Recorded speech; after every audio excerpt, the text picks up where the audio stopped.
This module 6, is going to be from 1:30 to 3:30. So we'll have about 2 hours with this, and then we are going to go straight into a half hour of Q&A from 3:30 to 4, and that will be Q&A for basically, it'll be fair game for anything from today, from any of the schedule or any of the sessions that we've had today. So with that said, without any further ado, I think that Brad Forgey's here, so he's going to be able to address EAP Connect questions at the end of the session. So I'm going to jump right in because I have a little bit of an intro here. So frankly, of all the training sessions that I created for this training, this one was the most difficult for me to create. Not necessarily because of the content. I'm fine with the content. But when I started to create it, I realized that we're walking a fine line where we're not going to, there are certain restrictions on our fundings, but we're not going to tell everyone how to do their budgets. But we certainly have some guidance and some best practices and things we'd like to see. But the other thing that I came against is, as I started creating things, I realized that I was drawing on my background from working within one of the local agencies before coming here to IHCDA, and I had my routine, I had my practices, I had them down pat. I knew what I was doing. And one thing that has become clear to me over the last 2.5 years, and yes, it does slightly terrify me that I've been here in this position for 2.5 years now, because it does not feel like it's been nearly that long at all. But while we're working with 21 different agencies, there are certainly 21 different ways of doing these things. And in talking with a lot of the different agencies, I see just how different some of the agencies approach some of these things. It's been a real educational experience for me. So basically, I just want to kind of go over what the structure is going to be here. So we're going to go over budget and award management, and that's going to be kind of a traditional training setup. Then I'm going to pass things off to Roxanne Collins, who I think most of you probably at least know the name, if not know her more personally.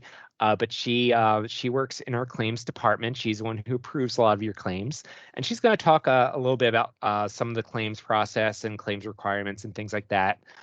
And then we are going to get into a little bit of talk about transmittals. And some of that obviously is going to dovetail with some of the things that we were talking about earlier with Brad, with some of the EAP Connect enhancements. I'll be honest, some of this stuff might actually be on hold, might be pending based on what happens with EAP Connect. But we're, my goal eventually, I'm hoping to be through this in well under 2 hours, so that we can kind of have more of a discussion toward the end before we transition into the formal Q&A. So with that being said, I'm going to get to it so that we can get through this. All right, and it would help if I'm on the right screen. There we are. All right, so first we'll go over the budget overview. LSPs have 7 line items to which they can budget their awards, as I'm pretty sure you all know. So there's administrative expenses, outreach and eligibility determination, assurance 16, regular benefits, crisis benefits, emergency repair and replacement, and emergency services. So the administrative expenses line item can be used to cover overall administration and operation of the program. Administrative expenses can include, but are not limited to, administrative functions, including program planning, staff training, reporting, any allocated costs, and those can include rent, utilities, maintenance, general supplies, etc. Administrative expenses can also include EAP service delivery functions, including fiscal, executive, supervisory, and support operations, including clerical. This may include any agency's salary allocations. and any expense that is otherwise eligible to be paid using outreach and eligibility determination. So if you are out of the outreach and eligibility determination line, you can charge those expenses back to the administrative expenses. It does not work in the opposite direction, though. So the administrative expenses are capped at 7.5% of total expenditures. And administrative expenses may not be supplemented with any other federal funds. It's important to note that because the 7.5% maximum is based on your obligations and expenditures and not on the amount of the award itself, you may need to pay back a portion of your administrative expense obligations if you max out that line item but underspend on your overall budget. Therefore, it is important that EAP supervisory staff and agency fiscal staff are regularly communicating and checking in with each other to ensure that obligations are more and less in line with the administrative claims. Now, next we have outreach and eligibility determination. This is probably a new name for you guys, but it is the same line item that we unveiled last year as the direct program expenses. We found that it wasn't really clear to everyone what we meant by direct program expenses, so we tried to rename it to something that made it more explicit what it was intended to do, and what you could charge against it. So allowable outreach and eligibility determination expenses are defined as costs that are specific to the delivery of EAP and do not otherwise contribute to the overall operations of the agency, nor to any other program. However, note that indirect or allocated costs may not be charged outreach and eligibility determination for any reason, nor may payroll for management, executive, or supervisory staff, even if that supervisory staff manages or only oversees EAP. All of these expenses must be charged administrative expenses or paid from unrestricted funds if you're out of your admin expenses line item. So some of those examples of allowable outreach and eligibility determination charges can include salaries or payroll for your line level intake staff, supplies needed by intake staff in order to determine eligibility, as long as those supplies will not be used for any other purpose in the agency, client outreach initiatives, and technology needs, as long as those technology needs will only be utilized by EAP staff in the course of their eligibility determination, intake, or outreach. So the outreach and eligibility determination line item is limited to a cap of 4.5% of an LSP's EAP award. If you remember back to last year that cap was 2.5%. So we did give you guys a pretty hefty increase in that. We're trying to give where we can. So, and the other great thing about the outreach and eligibility determination is it's not subject to the federal admin line rules. And so we've made this based on award, not on expenditures. So if you underspend on your overall budget, there's no danger of you having to pay back on your outreach and eligibility determination if you go up to the full 4.5%. So that's another reason to really utilize that line item as much as you can. And yeah, sorry, this one came below the line a bit. I did not realize that. But if a network agency exhausts its outreach and eligibility determination line, those items may also be paid for out of the administrative expenses line item, as I said earlier. Some examples of unallowable outreach and eligibility determination charges can include salaries or payroll for management, executive, or supervisory staff, whether it's a direct salary or a spread, indirect or allocated costs of any kind, or any rent or utilities, even if those rent or utilities are for a satellite location that only engages in EAP operations. Now, that is a federal requirement. The feds define any rent, utilities, indirect or allocated costs, maintenance, they define all that as straight admin, and we cannot redefine that. That's not something they give us flexibility on. So please do be aware of that. And yeah, so just to clarify, I put another bullet point that payroll for management, executive, supervisor, agency, clerical, or support staff may not be charged that outreach and eligibility determination, even if a manager or supervisor only oversees EAP. All of these expenses must be charged to the administrative expenses or paid from unrestricted funds if you're out of your admin. As I mentioned earlier, it's 4.5% of LSP's award based on award and not expenditures. Yeah, this is just repeating items I forgot to delete from the previous slide. Sorry, guys. All right, now that we've talked about that, let's move on to Assurance 16. Assurance 16 refers to the optional 16th assurance of the federal LIHEAP statute. And what this assurance does is it allows grantees to set aside a maximum of 5% of the award in order to engage in services and activities that are designed to reduce clients' household energy needs and thereby reduce the need for energy assistance. So those activities are allowable need to be very narrowly defined as per the federal guidelines. So in Indiana, we have authorized Assurance 16 activities to include energy education programs, direct case management services aimed at increasing self-sufficiency, and referral and advocacy activities that will reasonably be expected to contribute toward reducing household energy need and thereby enabling energy security and reducing the need for energy assistance in the future.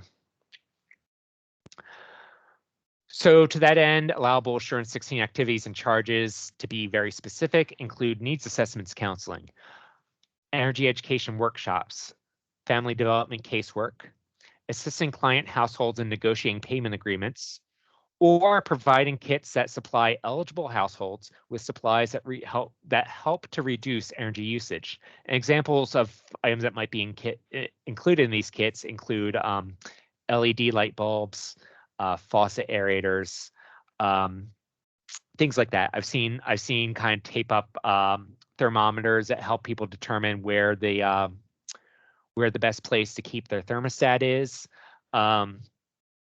And if anyone has any questions about those kits, there are a couple of agencies within the network that I can connect you with who historically have done a really great job doing really innovative things with their energy kits. On the other side of the coin, unallowable expenses for charging against Assurance 16 include any staff paid time off. That paid time off should not be paid out of Assurance 16 line item, no matter what, because again, as per the federal statute, it's very narrowly defined what we can actually pay out of that 5% that we held back. Allocated salary spreads, eligibility determination or client outreach, that would go to the outreach and eligibility determination line item. Executive salaries, which would always go to admin. Client outreach, which once again would be outreach and eligibility determination. Or the rent and utilities, which, as I already mentioned, is always going to be admin. You may budget up to 5% of your total award to Assurance 16 activities.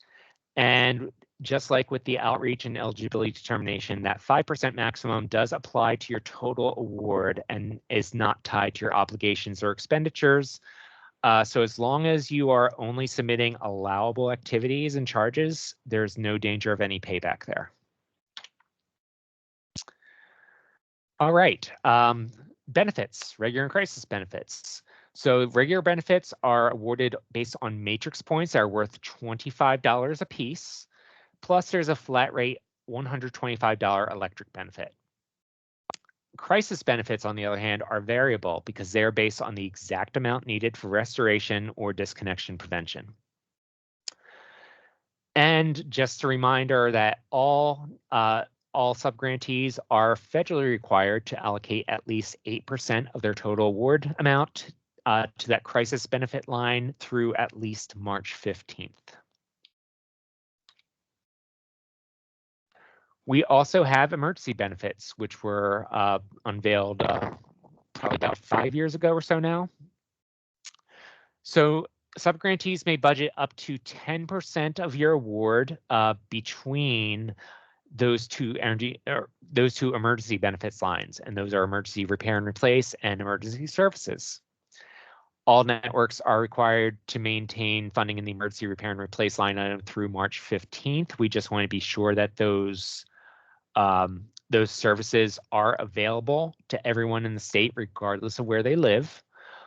However, there is no requirement to maintain any funding in the emergency services line. Part of that is because the way we have defined emergency services, it's fairly narrow and certain circumstances need to be met, including an independent declaration of some kind of emergency.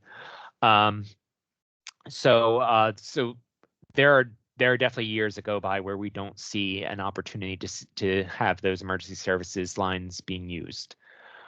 This 10% maximum again applies to both lines, and you can kind of allocate that between those two lines however you want. And it is based on the total award, not on obligations or expenditures. However, because of the way the policy is written, we, for the most part, don't engage in these activities after March 15th. And so we strongly encourage all subgrantees after March 15th to completely defund any remaining outstanding balance in those line items and reallocate them to their regular benefits or crisis benefits. So here's just a kind of high-level overview of the line items, if there's any kind of maximum percentage cap on them, and what the calculation is based on for that cap. Again, this is all reviewing information from the previous slide, so hopefully there's no questions there. All right. Along with budgets, sometimes we have amendments. So whenever IHCDA receives additional funding from Health and Human Services, we will put the funding through the allocation table and issue amendments to all of the active subawards of subgrantees. So those additional funding awards will be allocated using the same table that we used at the beginning of the program year to allocate your original funds. Amendments may also be issued as a result of an involuntary deobligation of funding. An example of that would be if a subgrantee is not meeting benchmarks. If a subgrantee voluntarily deobligates its funds because they know that they're not going to spend them, or due to an approved request for additional funding by the subgrantee, provided that we have the funds available. We do ask all subgrantees to issue that request for additional funding once it has reached 90% obligation of the benefit lines only. And typically, we take into account just the crisis and regular lines for that. Again, with the emergency lines, you kind of see sporadic usage of those sometimes, so you don't necessarily want to take that into account unless you're intending to defund those lines to put things to crisis or regular. And do note that additional funding requests must be reviewed by Community Programs team and then approved by IHCDA's executive director before we are able to grant those funds. And we do reserve the right to partially approve a request. And that's something I've particularly had to do this past year when we had delays in some of the federal funding coming through to us. And I've had to kind of look at the requests and knowing that there was additional federal funding coming, but not knowing when it would come and having very limited resources available, I've had to kind of make a recommendation of let's fund at this level so that we can also approve a request from this agency that's nearing their 90% and try to keep everyone going until that additional funding came through. It's a difficult balancing act sometimes. And also bear in mind that because these do need to be reviewed and approved by the executive director, sometimes there is a delay there. We do try to get them approved as quickly as possible, but I usually tend to send them, just to be completely transparent with everyone, I usually tend to try to send them in a batch weekly. Usually I think on Thursdays is when I try to send them. So It's a good kind of tip for everyone who's going to be issuing amendment requests. If you can get them to me before Thursday, they will probably go in that week's batch. Otherwise, I'll probably wait until the next week's batch. Upon approval, community program staff will issue the amendment. The amendment must be executed by the LSP Executive Director and IHCDA's Executive Director, and community programs must receive and approve a completed corresponding budget from the subgrantee before that budget can be updated in DMS. And then all funding requests must meet these following requirements in order to be considered. Please pay attention to these because I know this year this year we didn't receive them all in this format, and for the most part, I would push them through anyway, and I would kind of advise our executive director on why I felt that an exception should be made in this case.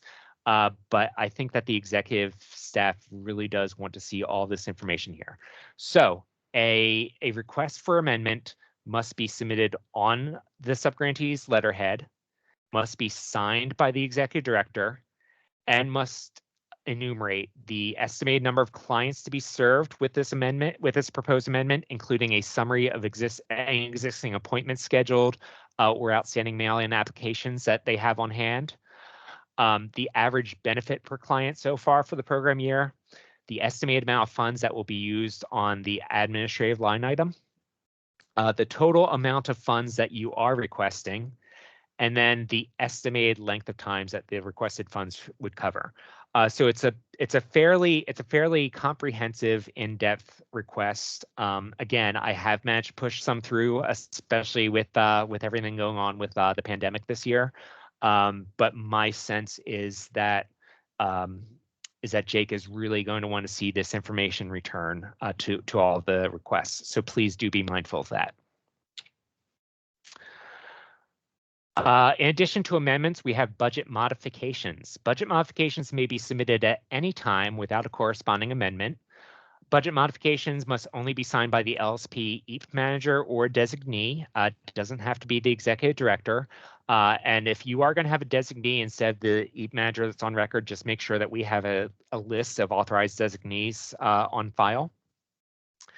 Prior to executing budget modifications, community program staff will review the request to ensure that all of the line items meet applicable requirements with regards to minimum or maximum amounts of allocation. For instance, if it's not quite March 15th yet, we're going to make sure that you're still maintaining at least 8% of your total award in that crisis line. We're absolutely going to check to make sure you're not going over the 7.5% on the administrative expenses, over 4.5% on the eligibility or outreach and eligibility determination, etc. If a budget modification is not signed or does not meet policy requirements for any given line item, then we are going to bounce it back to you. It will not be approved, and we're going to request a new modification. And we're not just going to bounce it back saying it's denied. We're going to tell you exactly what the issue is with it, so it's easy for you to identify and to fix. All right, so let's get into some best practice suggestions with regards to budget management here. My first suggestion is just monitor your obligations regularly. And once you reach about 75% on your regular and or crisis line item, I would strongly encourage you to consider monitoring them daily, because those benefits can really stack up fast, and you might find yourself close to 90%. And honestly, the reason that we suggest 90% is because of exactly what I was talking about earlier about how I'm going to submit them in weekly batches. Just because I know Jake gets a lot of traffic in his mailbox, and sometimes if I'm sending multiple emails serially, some of them might get missed. And also, it takes time sometimes for those to go through the review process with Jake and then to come back to us. So we want to try to be proactive about it so that we can ensure that we have the proper time to consider and approve that amendment request. So yeah, so monitor that daily once you hit 75% in either of those line items, and be proactive in thinking about requesting the additional funds. It takes some time to run those requests through leadership and draft and generate amendments. And yeah, that's the other part, is just drafting the amendment is not an automatic process. It's fairly hands-on, and then Sam or I have to kind of carve time out to do that, which we are happy to do, but some days obviously it's easier to do than others. Consider how you might maximize your ability to completely obligate your funding. And this is something that I saw quite a bit of this year. So I would like to get us back to thinking about this in kind of a systems logic terms. So for instance, regular benefits, as I said, the matrix points are based on a $25 base, and then there's the $125 electric benefit. Those are the only things that should be going to your regular benefits. So to that end, your regular benefits should always be in multiples of 25. So if you have $750,002.49 allocated in your regular benefits line, then you will find yourself in a scenario where you're never going to spend that down completely, and you're always going to leave $249 on the table. So think about what you're spending out of that line item and just budget it in a way that makes sense. So in that example, what I would recommend is take that $249 that's not going to fit in with any of your regular benefits, and just add that to whatever you had in your crisis line. Next best practice suggestion: be aware of timelines with those emergency benefits. So unless IHCDA issues additional guidance or grants a very specific exception, emergency services and emergency repair and replace may only be administered through March 15th. And I am sorry, my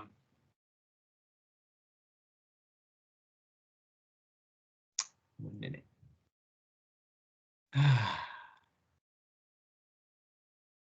All right, is everyone able to hear me? I can hear you, yeah. Okay, perfect. Yes, I can hear you.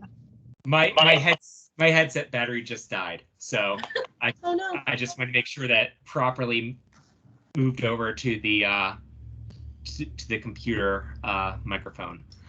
Well, you're coming through loud and clear over here. Perfect, thank you.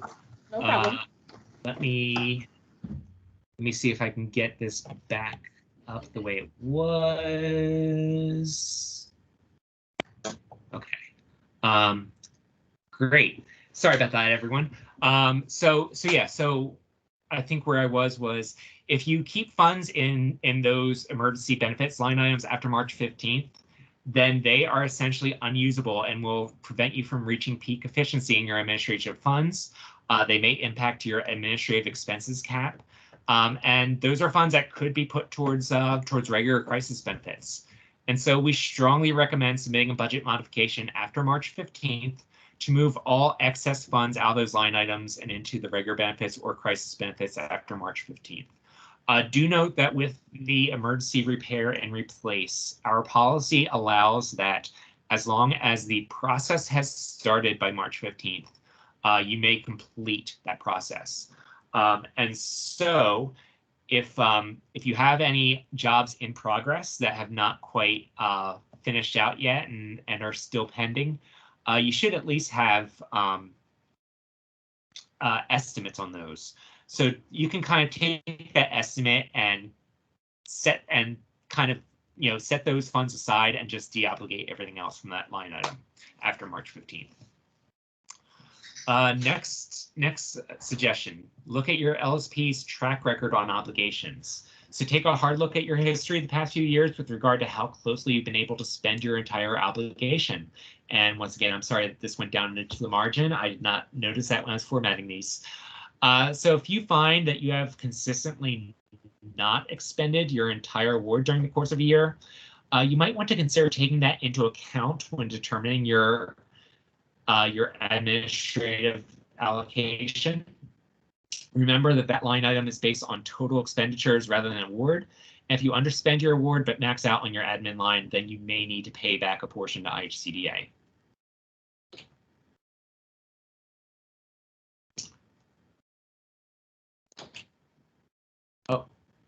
there's that same information. I just forgot to delete it from the other slide. I know that we have Fiscal Team on this call today, I think for everyone. So thank you all of the fiscal staff and fiscal directors who did make time to come to our training today. So right now I'm kind of speaking to both of you, to both program staff and Fiscal Team. Make sure you're in regular communication. Fiscal Team, make sure that you have access to EAP policies and procedures manuals and that you do understand all the requirements. Make sure that obligation percentages for administrative expenses are being compared to overall obligations to make sure that they're roughly in line with each other. If you're spending your admin a lot faster than you're obligating your benefits, that could create an issue down the road. And we very much want to avoid seeing any agency get into that situation. Make sure the Fiscal Team and EAP management team are both aware of trends with regards to obligations and applications. And we suggest that this recording of this training be shared with anyone who's working either within the Fiscal Team who might not be able to be here right now, or anyone in the EAP team who has kind of these higher level functions who might not be able to be here today. And finally, if it would help in the future to have trainings with a finer focus on fiscal issues, it would be super helpful if we could get that communication, and we would be happy to either develop those trainings on our own, or even kind of reach out and try to contract with someone to provide those trainings for you. We want to provide whatever resources we can to help everyone succeed in administering this program as best they can. So we would love to share some other best practices that we might not have thought of in the future. So if you have any best practices that you think would be worth sharing, any questions, any training requests, anything like that, you can send those to liheap@icda.in.gov. All right, and at this point, let me exit out of this.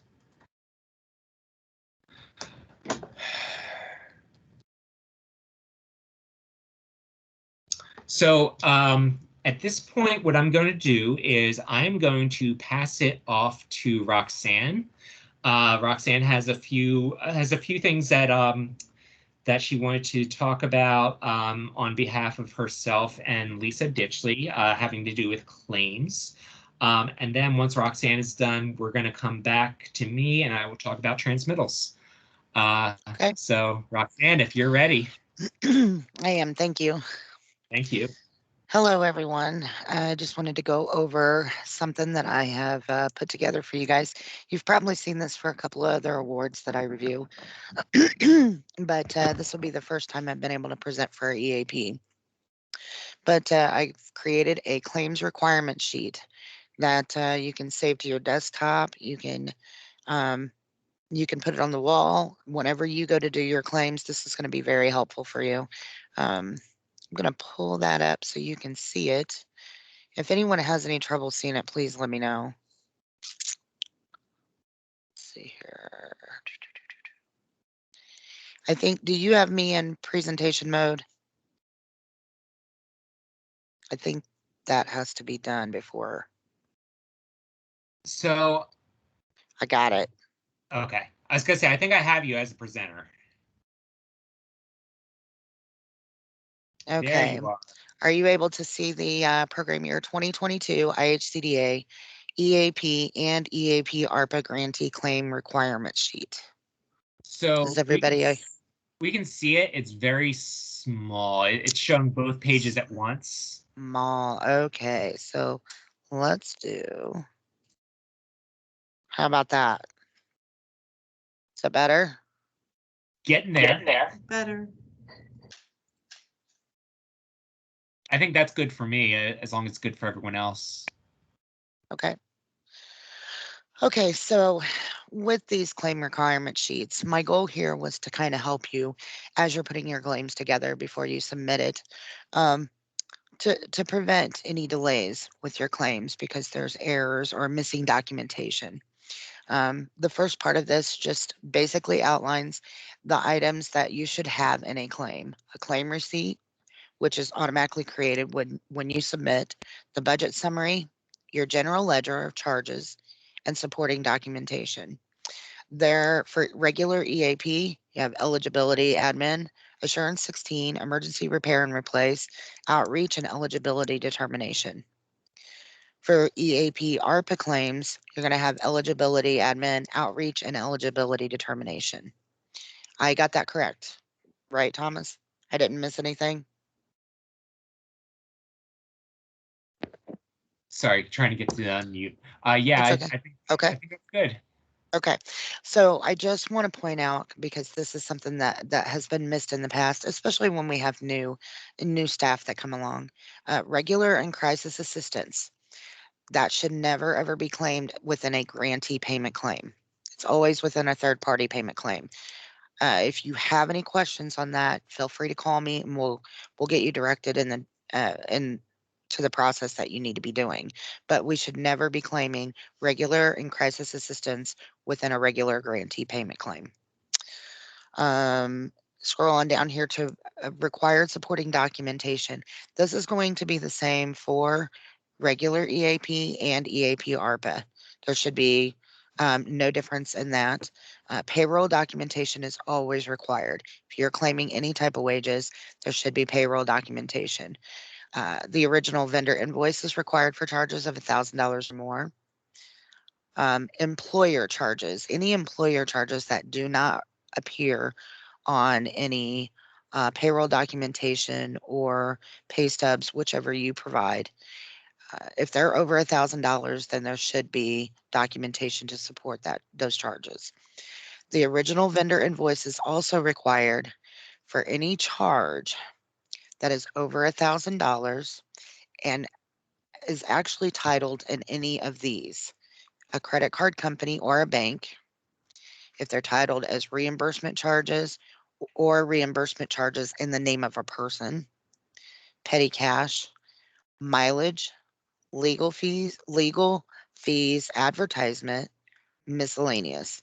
If any of your charges are strictly just titled that, and there is not the original vendor name, then we need the vendor invoice.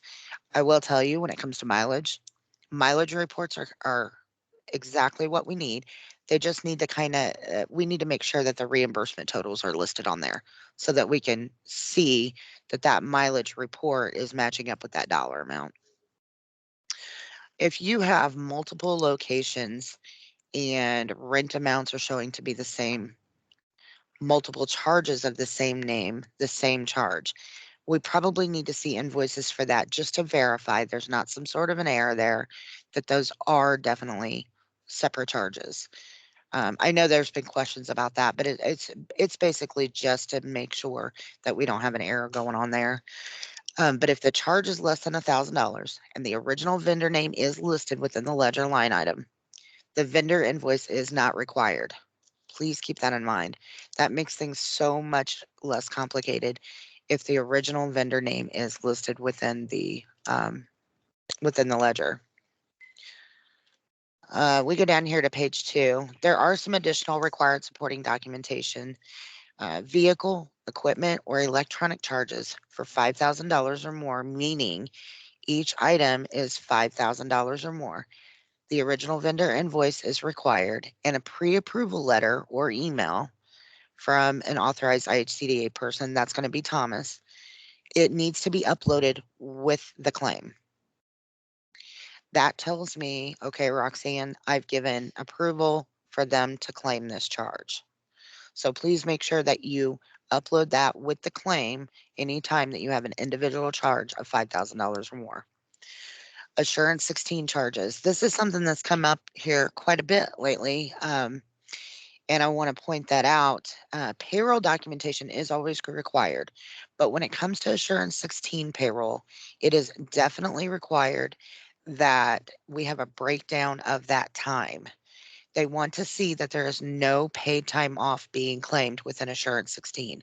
So if you have sick time, personal time, vacation time, things like that.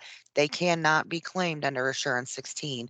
You're going to have to claim those under your admin charges. So please be sure to provide that with any payroll, wages, salary that's being claimed as Assurance 16.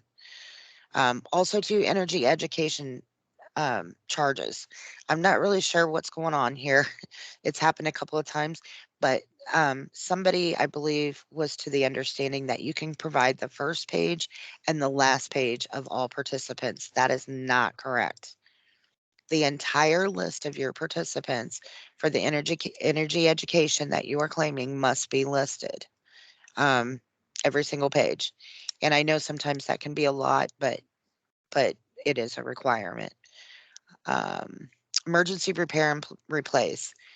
Invoice from the original vendor for each repair or replacement. Client consent form. That's a big one that gets forgotten. So client consent form must always be provided along with the original invoice. And then, of course, if any one item was $5,000 or more, we'll need that pre-approval letter as well. So keep that in mind with the emergency repair and replace. Be very mindful. I've got a couple of things here that we need to be mindful of.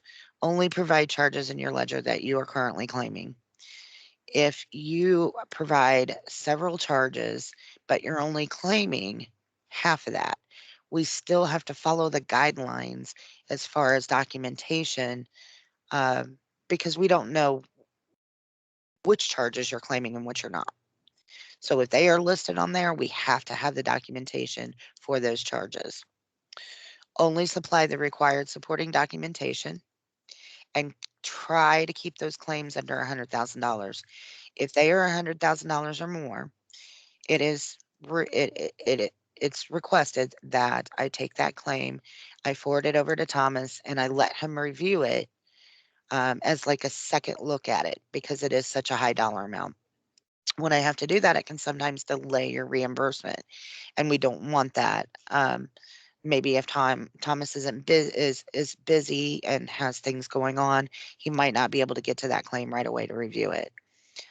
So it is perfectly okay to break those claims up. Break them up by the budget, by the line item. Send me 2 or 3 claims, but just keep them under $100,000, and that will prevent that problem. There's a couple of helpful hints here that I've added just to kind of make things easier with your claims. You can break up your claims with separate uploads. You can upload first could be your budget summary and general ledger. Second could be all your vendor invoices. And third can be all your payroll documentation. I have a couple of organizations that do it this way, and it's very helpful. It keeps it broke up for us to help us along, so we're not scrolling through 140 pages trying to find that one document. Another way you can do your first upload can be all of your admin. Second upload can be all your Assurance 16, and then just follow up with all your invoices within the same upload. That's helpful too. That separates that line item and lets me know, here we go with the admin, and now I'm going into Assurance 16. If your claim, we talked about the $100,000. I don't need to go over that again. Any guidance that is released by CDA, please review that, and that helps you to remain wise of any program changes. And sometimes that can affect your claim requirements. If there is a major change with a charge, or maybe something's not allowable or is allowable, but additional documentation is required, Thomas will let you know that as well with that guidance. And feel free to call or email me anytime you have any questions. I'm here to help. That's what I'm here for. So this claims requirement sheet, Thomas is going to actually post this on our website for us so that you guys have easy access to it. But I'm going to see if he would mind emailing that out to everyone so that you have that. If you've not received it, feel free to get a hold of me and I can send that to you right away. Thomas, did you have any questions or anything you wanted to add to this? No, there is a question in the chat, which I've tried to answer, but I want a clarification from you. Sure. So Elaine said for ERR, if we select to do household average instead of a per household cap, we will not have ICDA approval for the claim over 5,000. What is required if we do household average? And what I said to her is that I'll let you clarify, but my understanding of what you're saying is that you're referring to if there's any single item within the claim that's in excess of 5,000 rather than looking at the overall claim. Yes, that is exactly correct. It is for an individual item. What we've noticed, especially through COVID, there was a lot of new computer equipment that was purchased. And if any one item was over $5,000, they had to get pre-approval to purchase those. So when you're submitting your claims to get reimbursed for that item that you purchased, we just request that you have the original vendor invoice for that charge along with the email where you've approved it. So it's actually for an individual charge, not for the entire ERR claim. Just any one item over 5,000. Great. And yeah, Elaine, so Elaine says that like when she does an ERR claim, if it's a household that heats at the boiler, those can top about $8,000. So yeah, that's great. Like I said, that is a general requirement. So Elaine, just make sure you just kind of put in the subject line when you're emailing for that that you're looking for a quick approval on that. And I mean, 9 times out of 10, Samurai probably won't even have any questions on that. And as I alluded to earlier, with Liz and Gabe being around now, we should have a lot more capacity to address these in a timely manner. Okay. Lisa, did you have anything you wanted to add to the claims requirements? Sorry, trying to get unmuted here. No, actually, I mean, I love the use and utilization of these. These are working across the board for us and improving turnaround time. I'm certain that most of you have realized an uptick in the turnaround time during the pandemic. We are getting a lot more claims during the pandemic from a lot more funding. So we ask for patience. We will try to keep within the policy of 30 days, but sometimes this just helps when people are putting their claims together. There was a question that I know that Tom's going to address in his next session about, I don't even remember what it was about now, Tom. So I've been the biofuels and how those about the biofuels. That's really not what Roxanne was referring to earlier. So I'll let Tom expand on that from what was in the comment zone. But I see a lot of new faces that I've never met before, and hopefully we can get through all this so that we can have an actual meeting together again and actually sit down and talk during lunch. That would be fantastic from my end. So everyone take care. If you do have any questions, you can always feel free to email me, call me. The best and quickest way to get to me is to email me in the claims inbox or my lditchley ihcda.in.gov. Everyone take care. Thank you guys for listening. And like I said, if you ever have any questions on the requirements or on this sheet, please give me a call. I'm here. Thanks, Lisa and Roxanne. And Roxanne, if you can, because I know you have updated that form, if you can make sure that you send me the updated form, I will. I'll email that out to everyone when I email out the slide decks. Okay, sounds great. I'll just include it with all that information. Sounds great. Thank you. Great, thank you. All right, I am going to get my screen set up again. So just bear with me for one moment, please.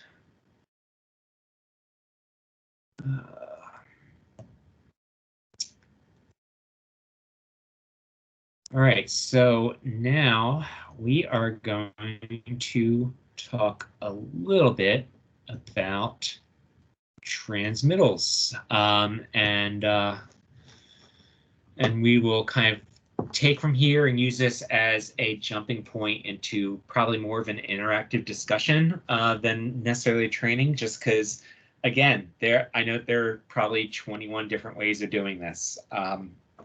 So we just want to make sure that everyone has the fundamentals down and are operating their fundamentals, sorry, within our requirements.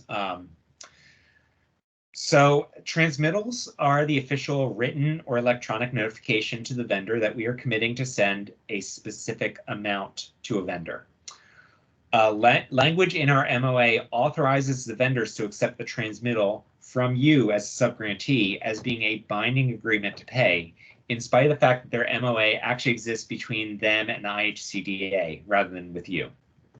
So this is why it's so important that any claims adjustments that happen after a transmittal has been accepted are handled with the addition of positive or negative claims rather than just adjusting the existing claim, essentially because both you and the vendor at that point have already signed off that you agree that this is the amount you're paying. Oh, well, that IHCDA is paying.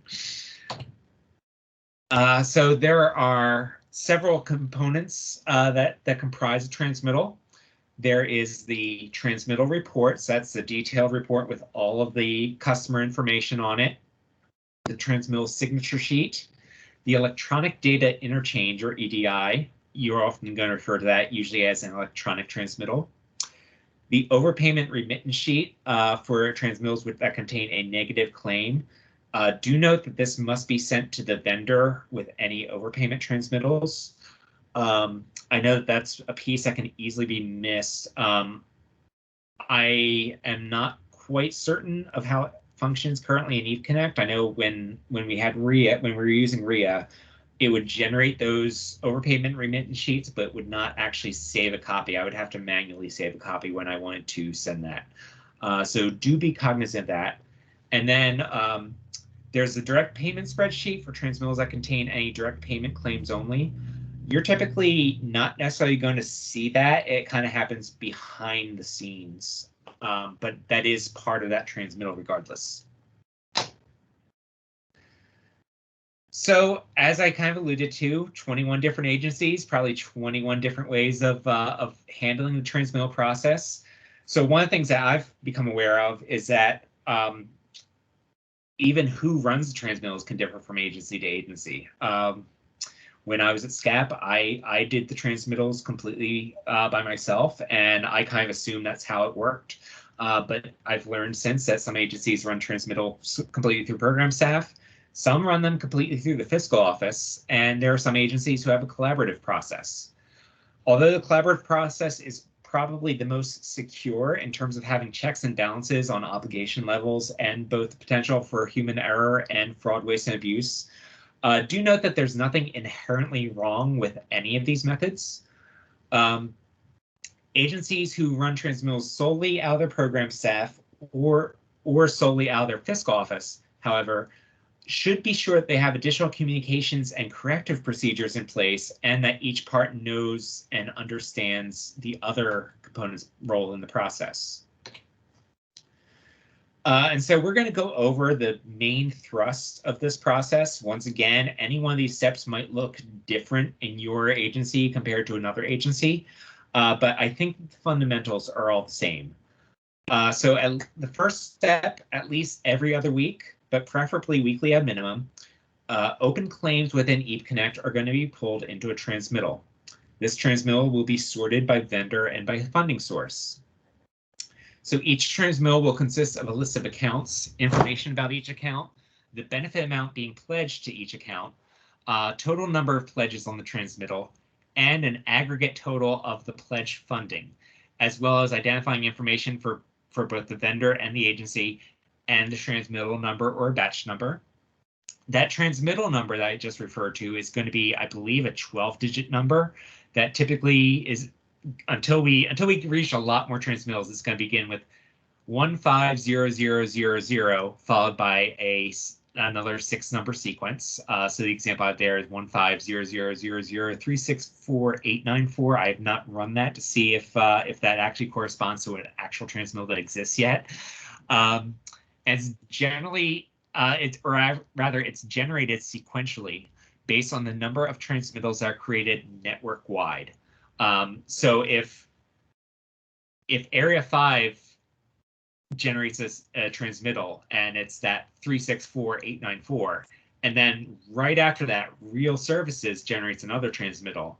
That transmittal will be the 150000364,895. So if you're running an entire batch, you're likely going to see them be sequential. But then if you pause before you run another batch, you're going to see a break in that sequence most likely. And that's because those transmittal numbers account for the entire network. In general, batch numbers are, the batch number is based on transmittals generated by any given LSP and will vary by subgrantee. So if you generate a transmittal batch and you get batch number 998, and you wait a week before you generate your next transmittal batch, your next transmittal batch should be 989. So it's always going to be sequential. It's just the batch is based on your agency. The transmittal number is based on the entire network. In general, batch numbers are useful for internal LSP use. If you're trying to identify where a transmittal is, it's just a lot easier to refer to something like 898 versus this unwieldy 12-digit number. The transmittal numbers are useful for communication with IHCDA and with vendors. Next step of the process, that transmittal is going to be sent to the vendor. Now, some agencies do sign off on that transmittal prior to sending it to the vendor. We'll have more on the pros and cons of this later. Some agencies do send the transmittal off once it's generated, and some review them first. We kind of touched on that a little bit earlier during the EAP Connect presentation, but we'll talk a little bit more about the pros and cons of each approach later. And then in general, no, that's from the previous slide. I just didn't delete it. Sorry. Can you tell that I was cramming on this? So the next step is the vendor reviews and signs the transmittal. And once the vendor reviews and signs it, that signals the vendor's acceptance of those claims. Now, do note here that the vendor is obligated by the terms of the MOA that they have signed off on to fully review the claims on the transmittal prior to executing this transmittal. The vendor must, according to the MOA, make corrections such as correcting incorrectly entered account numbers or incorrect billing names, or flagging inactive or closed accounts for removal, and mark those on the transmittal. If any claims are flagged for removal, then the vendor should also adjust the aggregate dollar amount of the transmittal. For vendors that use EDIs, this process is going to be streamlined because their system will use the EDI to verify all of the accounts. And so representatives will only have to manually investigate any of the ones that are rejected and determine if those should actually be rejected or if there's just an error that needs to be corrected. So the vendor may send back to you either the full transmittal report, because there is a signature section on the last page, or they might just send back the signature sheet. It is worth noting, however, that if they only send back the signature sheet, they still have that obligation to correct any, or to communicate any corrections, changes, or rejections to the LSP along with that signed acceptance. Next step in the transmittal process is that the subgrantee will review and make corrections to all of the claims within EAP Connect, not ESP Connect. I am so sorry. So all corrections or rejections or deletions that are noted on the transmittal must be made in EAP Connect. Do note that failure to do so might lead to monitoring findings and could represent federal monitoring findings if pulled by HHS. This is because if we are sending out federal funds, we need to know and document that we are sending the funds to the correct account. It's not enough for us to simply know that the vendor is going to apply that benefit to the correct account behind the scenes. We need to be able to demonstrate that this is happening. Furthermore, failure to remove a rejected claim will result in the ICDA overpaying the vendor, which is going to lead to waste of federal funds. These corrections must be made as promptly as possible, but within 1 calendar week at the latest. Once those corrections are made, the subgrantee will submit the transmittal to IHCDA Fiscal for payment through the EAP Connect interface. This must be done within 7 calendar days of receipt of the accepted or corrected transmittal from the vendor. When you submit to IHCDA Fiscal, you will be issued a 7-digit claim receipt number. You can use this claim receipt number to check the status of a claim anytime on IHCDA online. The claim receipt number is most useful for communicating with claims or accounting staff about the status of the claim. And then, so once you submit to IHCDA Fiscal, it's going to go through a whole other series of approval steps before we actually pay the vendor. So it goes through a claims review first, and that typically is done by Lisa. Then it goes through an accounting review, which at that point it's kicked from claims over to program accounting. And typically that has been Jill Brown, who's been completing that accounting review. And then it gets batched in for ACH approval. And that these days, I believe, is done by David Strickland, although I could have outdated or wrong information on that. So each of those steps typically takes about a week. As Lisa kind of alluded to, they've actually been really fast on their end at approving these things. I've seen, looking over claims, I've seen a lot of times where you guys might submit a claim and Lisa has it approved that same day or the next day at the latest. But they do have a week to complete each of these steps. So just bear in mind that a vendor will typically get paid. You can expect for a vendor to get paid about 3 weeks after you submit that transmittal to IHCDA Fiscal. So if you factor in the amount of time that the transmittal has been processed on your end, you can see how it can easily take a month or more. So this is why the timeframes early on are so important. So that's basically the lifespan of a transmittal, and so that brings up a lot of considerations to kind of think about and analyze your policies and procedures with. So the first consideration here is transmittal generation, review, and management.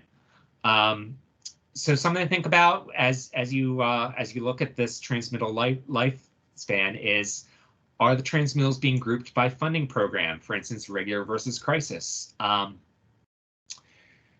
Are transmittals generated by program staff or fiscal staff? If it's generated by one or the other, and they're not necessarily running it by the other, each group might kind of look at the transmittal differently and have different things stand out to them. Are you operating on a fixed regular schedule for transmittals? Are transmittals being reviewed by program staff prior to being sent out to vendors? And things that you might see in a review would be irregular amounts. You might see a regular claim that's a weird amount with cents at the end. It's not a multiple $25. You might, when you're looking down the list of accounts on transmittal, if someone forgot to key in an account number on the utility page of EAP Connect, you're going to miss the account number on that transmittal. That's going to be really easy to see if you just take a moment to review that transmittal before you send it out, and you can make that correction before it goes out. Account numbers that do not match a format. There are some, mostly the smaller, more rural vendors that don't necessarily have a fixed format, or might have switched formats over the years and have some people grandfathered in under an old account number format. But you take your Dukes, your Vectrans, they have a very, very strict format. And in fact, for a lot of those vendors who do have a formatting structure, we actually have account number masks programmed into EAP Connect to ensure that those account numbers can get entered in that same way. So you kind of have that layer of protection there for those kind of vendors, but for the smaller vendors, sometimes you're not going to have that. And so what you might see sometimes is, and I've seen this many times myself, I'm human, I've done this myself.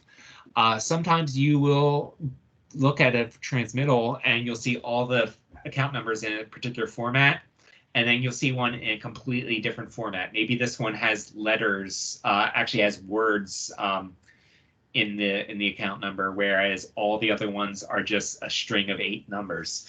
And it's quite possible that someone just mis-scrolled to the wrong vendor, and because of that, it got generated for the wrong vendor and got pulled into a transmittal. And so if you're reviewing those transmittals before you send them out, you can easily catch errors like that, especially those missing account numbers and those account numbers that don't match the format. And if you can correct those before sending them out, it just saves everyone a lot of time and hassle. Next consideration, do you have a tracking system set up for your transmittals? This is something that was not on my radar until the year that we had the database that shall not be named. And we had to kind of do all of our transmittals by hand. And there wasn't really a good tracking system built in. And so I had to develop an Excel spreadsheet to track them. And it turned out to be a useful tool for me because I was able to track using some, just some conditional formatting, when I sent them out, have they been returned yet? And do I need to follow up with that agency? Have I submitted this for payment? Oh, I've received this, but I forgot to submit it for payment. That's a good reminder because it's on my spreadsheet. So that might be something that some agencies might want to consider. Kind of, it's a little bit of extra work on the front end, but it provides you more peace of mind and can actually save some work on the back end. And then another consideration: do you follow up with vendors if you've not received a return transmittal within a certain amount of time? If you send out transmittal and a month goes by and you have not received it back, those clients on that transmittal are still waiting for that payment. And so it's best to ensure that you have some way of both tracking and identifying your outstanding transmittals that have not been returned, and then having some sort of, even if it's informal, having some sort of policy on when you're going to reach back out and tell the vendor, I sent you this transmittal on this date. I would really like to get this paid, but I need you to review and accept it. Next transmittal consideration I have: to sign or not to sign. So this has been a hot topic over the past couple of years. Several agencies do pre-sign their transmittals upon generation, sometimes doing so electronically to save time and burden. And this isn't something Brad mentioned today, so I don't know not to put Rowing on the spot, but I don't know if this is something that is still in the works for this year. But I know that Rowing was working on implementing an electronic signature on transmittals that could be kind of added when you generate the transmittal to make it even easier and faster to pre-sign transmittals. So that very well could be something that some agencies want to do. It should be noted that an agency signature does represent acceptance of that transmittal before the vendor has marked any corrections or rejections. So it kind of signals that you're agreeing to something, not knowing if the vendor is going to make make those changes. So I think that that's worth considering when you decide whether you do want to pre-sign or not. From my own perspective, I know signing upon return from a vendor can also be a good way of documenting or tracking the timeframes for submitting the accepted transmittal to fiscal. Sometimes, especially if I had vendors who were resistant or not able to email, sometimes I would have vendors who would sign off on a transmittal and I would have their date that they signed it, but I would not actually receive it for another week or two because they sent it through the postal mail and maybe there was a holiday and maybe they forgot to send it out for a couple of days. So I would always sign and date that the second it landed on my desk, and that way I had a good documentation so that when Renee monitored, if she wanted to see this particular transmittal and know when I received it and when I submitted it, I was able to provide that documentation because I signed it and dated it when it came back to me executed. So as I've kind of alluded to throughout this slide, there really is no right or wrong here. I'm not advocating for one over the other. It's up to agencies to have their own processes and to have any necessary contingencies. I just wanted to bring it up as something to think about and consider. The next consideration is for making and verifying corrections. And I think this is especially important for those agencies who process the transmittals entirely through the fiscal department. So whose responsibility is it to make those corrections within EAP Connect? When you're making corrections marked by a vendor, are you comparing that corrected information to the information that you have in the client file, or are you just taking the vendor's word for it? If the corrected information does not match the information that you have in the file from the time of application, is somebody following up with the vendor to clarify? If you are following up to clarify and the vendor indicates an account number or billing name has changed, are you then requesting that the documentation of that information to update the client file so that once again, if we're monitored, we can demonstrate, well, you know, we put it to a different account than what was applied with, because when we transmit the file, the vendor informed us that this is now the account. And then finally, if claims are rejected, are you comparing the new total listed on the transmittal to the new total in the EAP Connect submission system? I think this was during, I can't remember if it was, I think it was during the rowing presentation that Elaine mentioned that sometimes if she has vendors flag any accounts for rejection, they'll make those changes to the aggregate total of the transmittal.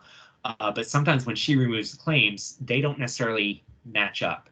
And it's very important that there is an agreement there, because when the vendor has signed off on it, especially if they've made that change there, they're going to be looking for that specific amount. And if that's not the correct amount, they're going to want to know why we're sending the amount we are. So we really need to achieve that understanding and that agreement before we submit that transmittal to fiscal.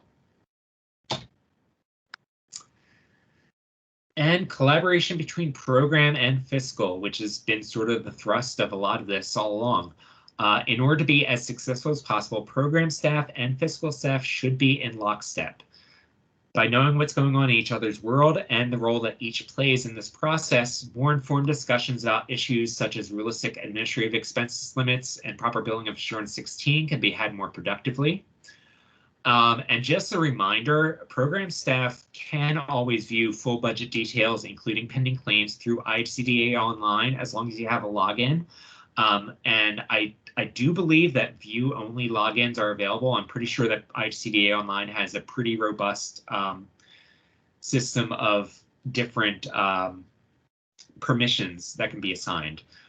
So I do think it's useful for EAP managers in particular to be able to view their budget within IHCDA Online, especially because IHCDA Online a lot of times is going to show differently than what's in the budget report in EAP Connect, simply because you'll be able to see any pending claims, such as admin claims that have not yet paid out but are pending, so they're kind of not available in your budget anymore. And it'll just give you a more complete picture of where your program's budget is. And I'm of the opinion that the more in-depth information that's available to EAP managers, the more successfully they're going to be able to make informed decisions and to administer their program. So I do advocate strongly for that access. Okay, so this is something that I think Deborah Kirshner had a question about during Roxanne's presentation, and Lisa kind of alluded to the fact that I would need to talk about that. And fortunately, this was something that was very much on my radar already. I know that we had some hiccups with this, I think over the past 2 years, but this past year in particular. And so that is a special kind of transmittal. What I'm referring to here is a reimbursement transmittal. So certain types of claims, namely those for crisis biofuel payments that are made directly to the client by the agency, and also payments to biofuel vendors who enter into an MOA relationship with the agency and who the agency pays directly, will require some special handling and additional steps. So these claims are handled as regular third-party claims processed through the transmittal system and not through the ICDA online claim system, because there are still ultimately benefits going to the client, and we need to track them as such. However, since the agency has essentially fronted the value of these benefits, the agency is going to be the payee. So the payment is actually going to go to the agency to reimburse them for the benefit they fronted. So as a check and balance, in order to process these claims correctly and demonstrate to any federal monitors that the benefits did ultimately go to the applicant and not to the subgrantee agency, we are going to need some additional documentation. So all of these claims within EAP Connect, when they're made, will be assigned to a vendor that's labeled biofuel - insert subgrantee name here. So that's how you're going to document these. And remember, this is only for the claims in which the agency is either cutting a check to the client or cutting a check to the vendor because they did a wood voucher. These are not going to be people who are getting a check from ICDA. Those will still be going through the self-pay process, although I'm working on getting a separate self-pay vendor to make it easier for agencies to separate them out and process them on different schedules. So claims are processed through the transmittal system as usual. Depending on who processes and accepts transmittals within your agency, that vendor acceptance signature on the transmittal, which should be kept for record-keeping purposes, since these transmittals are still fair game for monitoring, should be either the EAP manager, the fiscal director, or the executive director. From my point of view, I really don't care too much which one of those three people are signing off as the vendor. My only concern is that the same person should not be signing as both agency representative and vendor representative. So if the EAP manager is signing off as agency representative, then the fiscal director or executive director should probably sign off as a vendor representative, just as an example. Also, when you do submit it for payment through ICDA Fiscal, take note of the claim receipt number that EAP Connect gives you for your reimbursement transmittal claim, because you will need that in order to attach the additional documentation that we are about to talk about. So you've generated you've paid your client their biofuel benefit, or paid the vendor. You have done the transmittal, you've gotten it signed off, you've submitted to Fiscal, you've taken note of your claim receipt number, all of that. Everything's hunky-dory. You're now going to log into ICDA Online, find the proper claim using the claim receipt number, and then you're going to upload the appropriate documentation and attach it directly to the claim. Now, there's slightly different documentation depending on whether you paid a client directly or whether you have wood vouchers and paid a vendor. So if you are paying clients their crisis directly, then all we will need is an itemized applicant list with benefit amounts, and the transmittal report will suffice perfectly for that, as well as scans or some other electronic facsimile of the checks, just to be able to demonstrate to any federal monitors that those payments were actually made. For reimbursement of voucher payments to a biofuel vendor, it's basically going to be the same, but there's going to be one extra piece of documentation.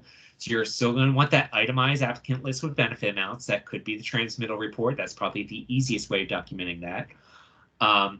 As well as scans or electronic facsimiles of the corresponding vouchers that the wood vendor has submitted to you for payment.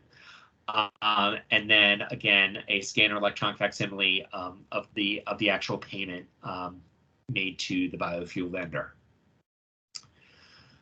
Because of this, it may facilitate the process if EAP staff and fiscal staff can work out a procedure between them to create and store facsimiles of any checks or vouchers being made for these purposes and storing them in a central location where they can easily access them and attach them to the claims.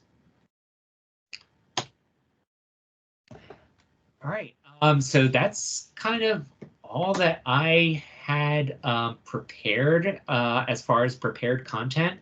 That brought me about to where I thought I might be a little bit slower. I thought we might be closing this up at about 3 o'clock. It's 2:52. But I am happy at this point because I know that I just threw a lot of information at people. And I know that we have a lot of different groups here. You know, we have EAP program staff, we have fiscal staff, and there are some concepts here that we've maybe alluded to in the past, but haven't really explicitly delved into before. So I wanted to have an opportunity to just have some open discussion, compare best practices, compare, you know, what different agencies do, and just open us up to questions, kind of like we did yesterday, a little bit before the formal Q&A session for the entire day. With that, I'm going to stop talking. I'm going to let you guys start talking.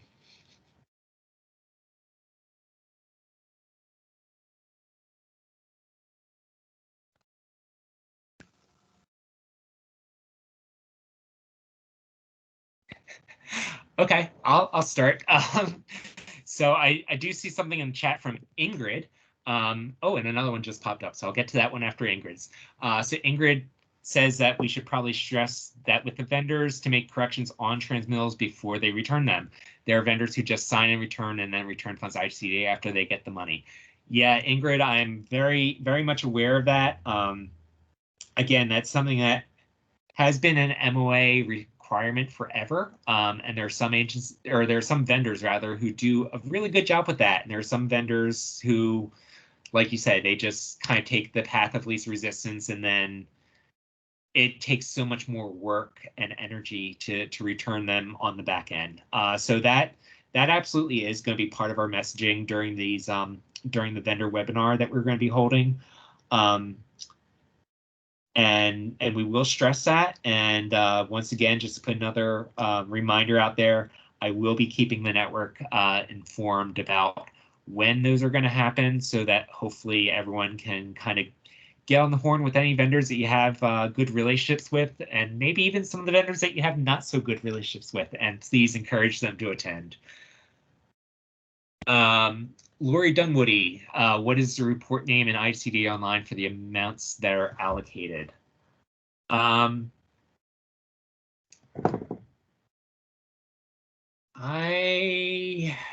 So I am the first to admit, I have not really had an opportunity to look into ICDA Online since I left SCAP in March of 2019. I can chime in there, Tom. Please. So when you're in IHCD Online, you get a list of your claims. You can click on your awards list, choose your award, and from that screen you can get to see what your award amount is and what all your current balances are. And if you have more than one award, you can choose which award you want to look at. Great, thank you. So Amanda has a message, and then Elaine, I see your hand up, so I'll get to you after I address Amanda.